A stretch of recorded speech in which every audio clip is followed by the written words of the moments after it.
નાનપણમાં એક કેસેટ સાંભળેલી, જીવનના 7 મૂલ્યો કરીને એનું નામ હતું.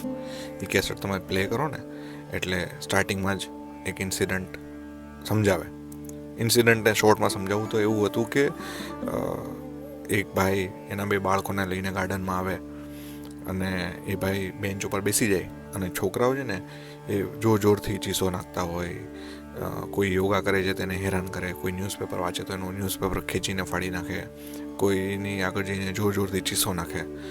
અને એ બધું ગાર્ડનમાં આવી રીતે તોફાન કરીને બધાને ડિસ્ટર્બ કરતા હોય. અને ભાઈ એ બેન્ચ ઉપર બેસીને આંખ બંધ કરીને બેઠા હોય. એક બેન આવે છે ને એને એવું કહે છે કે એક્સક્યુઝ મી, તો કે હા બોલો, આ છોકરાઓ તમારા છે? તો કે હા મારા છે. તો તમને એવું નથી લાગતું કે આ બધાને ડિસ્ટર્બ કરે છે? તમારે એમને ના સમજાવવા જોઈએ? એટલે એ ભાઈ બિલકુલ વિનમ્ર પ્રમાણે ઊભા થાય અને એવું કહે છે કે સોરી, મારું ધ્યાન નહોતું. પણ બનાવ એવો બન્યો છે કે આજે ગાર્ડનની બાજુમાં હોસ્પિટલ છે, ત્યાં હમણાં એમના મમ્મીનું અવસાન થયું છે.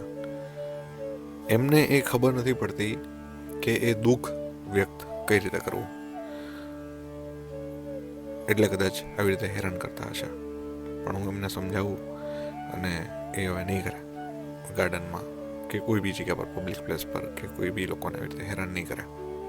એ બેનને આ વાત સાંભળીને બહુ દુઃખ થયું. પણ મોરલ ઓફ ધ સ્ટોરી એ છે કે હરેક માણસની અંદર કોઈને કોઈ વ્યથા હોય છે, કેમ કે જીવન છે. અને ઘણી વખત એવું બને, જે મોસ્ટ ઓફ એવું બનતું હોય છે કે માણસ પોતાની અંદરની સારી, ખરાબ કે ન્યુટ્રલ કોઈ બી વાત સમજાવી નથી શકતો કે શું પ્રોબ્લેમ છે, કે શું એચીવ કરવું છે, કે ક્યાં જવું છે, પ્રોપર નેરેશન.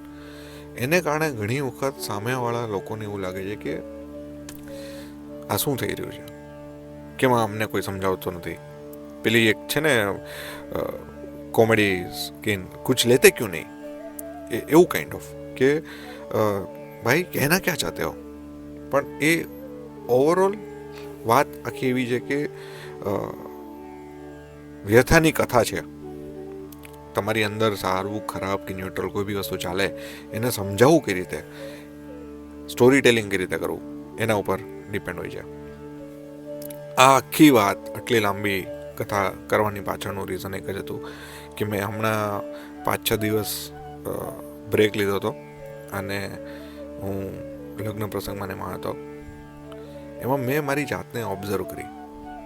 હું બહુ શોર્ટ ટેમ્પર થઈ ગયો છું. કોઈ મને કહેતું નથી, કેમ કે મારી આજુબાજુના લોકોને મારી પ્રત્યેની લાગણી એટલી બધી છે, ફ્રેન્ડ્સ, ફેમિલી, ઘરમાં કે દીકરી, તે કોઈ મને કીધું નહીં. પણ મને આ 5-6 દિવસના બ્રેકમાં એવું ફીલ થયું કે હું બહુ શોર્ટ ટેમ્પર થઈ ગયું. હું બહુ નાની વાત ઉપર ગુસ્સો કરી દઉં છું. અને ગુસ્સો કરું છું એ બી સામેવાળો સહન કરે છે ને, એ મેં ઓબ્ઝર્વ કર્યું. કેમ કે મારી થોડીક સ્ટાઇલ છે, હું ઓબ્ઝર્વેશન બહુ કરું. તો મેં એ જોયું ને કે સામેવાળો પણ મને સહન એટલા માટેથી ને કરે છે કેમ કે એને ખબર છે કે આનો ગુસ્સો ખોટો નથી, આ નેરેશન ખોટી રીતે કરે છે. હું ચિંતા વ્યક્ત ગુસ્સાથી કરું છું અને એ રિઝલ્ટ કંઈક બીજે પહોંચાડી દે છે. તો કાલે મને એક ચાન્સ મળ્યો. બોમ્બે દિલ્હી હાઈવે ઉપર, નવો જે એક્સપ્રેસ હાઈવે છે એ ઉપર જ્યારે હું ગાડી ચલાવતો હતો અને ગાડીમાં બધા સૂઈ ગયા હતા. ટેકનિકલી જે બધા એવું કહેતા હતા કે અમે જાગીએ જ છીએ. તો એ જે મને 3 કલાકનો ટાઈમ મળ્યો અને મેં મારી જાતને ઓબ્ઝર્વ કરી કે શું ખૂટે છે, કેમ આવું થાય છે, કેમ ગુસ્સો, શેનો ગુસ્સો છે. એમ ઓવરઓલ મને બી કોઈ જવાબ ના મળ્યો, પણ મેં ખૂટતી વસ્તુઓના ડોટ ફિલ કરવામાં વિચાર કર્યો તો મને એવું ફીલ થયું કે મેં રીડિંગ ઓછું કરી દીધું છે. મારું વાંચવાનું જે પહેલાં બહુ જ વધારે હતું, કે જેને કારણે હું જાતે સમજી શકતો હતો અને બીજાને સમજાવી શકતો હતો, એ ડોટ ખાલી રહી ગયો છે. તો અને મને ચાન્સ મળ્યો કે હું ભાવનગર જ ટ્રાવેલ કરતો હતો, તો મેં બુક પ્રથામાંથી એ હેબિટને એચીવ કરવા માટે થઈને 2025માં મારી મનગમતી બુકો, short stories, long stories, philosophical, marketing, thought પ્રોસેસવાળી, થોડાક સામાજિક બુકો, એનું એક રેન્ડમ કલેક્શન લીધું કે જે મને ગમે અને હું વાંચીશ એવું કરીને, નવા ઓથર ટ્રાય કરવા માટે થઈને.